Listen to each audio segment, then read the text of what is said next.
उत्पत्ति अध्याय 9। नोहा के साथ परमेश्वर की वाचा। तब परमेश्वर ने नोहा तथा उनके पुत्रों को यह आशीष दी, फूलो फलो और पृथ्वी में भर जाओ। पृथ्वी के हर एक पशु एवं आकाश के हर एक पक्षी पर, भूमि पर रेंगने वाले जंतु पर तथा समुद्र की समस्त मछलियों पर तुम्हारा भय बना रहेगा। ये सभी तुम्हारे अधिकार में कर दिए गए हैं। सब चलने वाले जंतु जो जीवित है तुम्हारा आहार होंगे। इस प्रकार मैं तुम्हें सभी कुछ दे रहा हूँ, जिस प्रकार मैंने तुम्हें पेड़ पौधे दिए। एक बात का ध्यान रखना कि मांस को लहू के साथ मत खाना। मैं तुम्हारे जीवन अर्थात लहू का बदला जरूर लूंगा। मैं उस जानवर का जीवन मांगूंगा जो किसी व्यक्ति को मारेगा।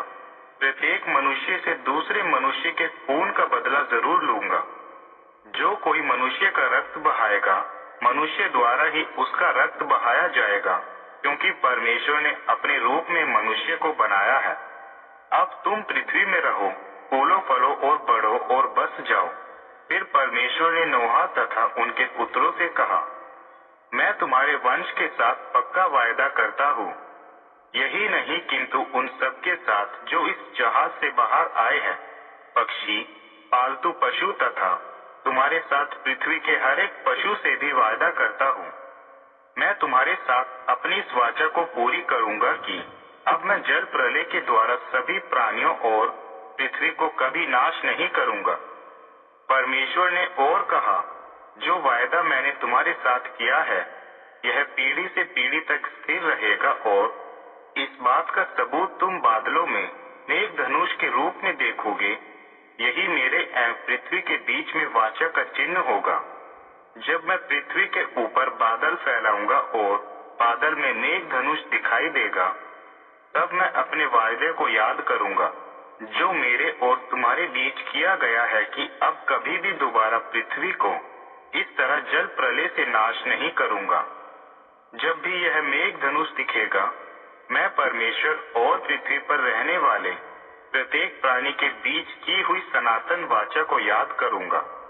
परमेश्वर ने नोहा से कहा, जो वायदा मैंने अपने तथा पृथ्वी के हर एक जीवधारी के बीच किया है, यही उसका चिन्ह है। नोहा के बेटे। जहाज से नोहा के साथ उनके पुत्र शेम, हाम तथा याफेत बाहर आए। हाम कनान का पिता था।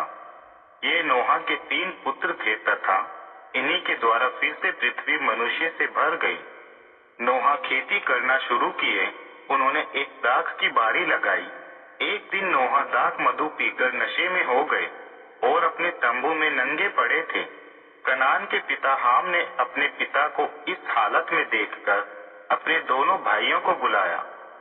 शेम तथा याफेत ने एक वस्त्र लिया और दोनों ने उल्टे पांव चलते हुए अपने पिता के नंगे देह को ढक दिया। इस समय उनके मुख विपरीत दिशा में थे, इसलिए उन्होंने अपने पिता के नंगेपन को ना देखा।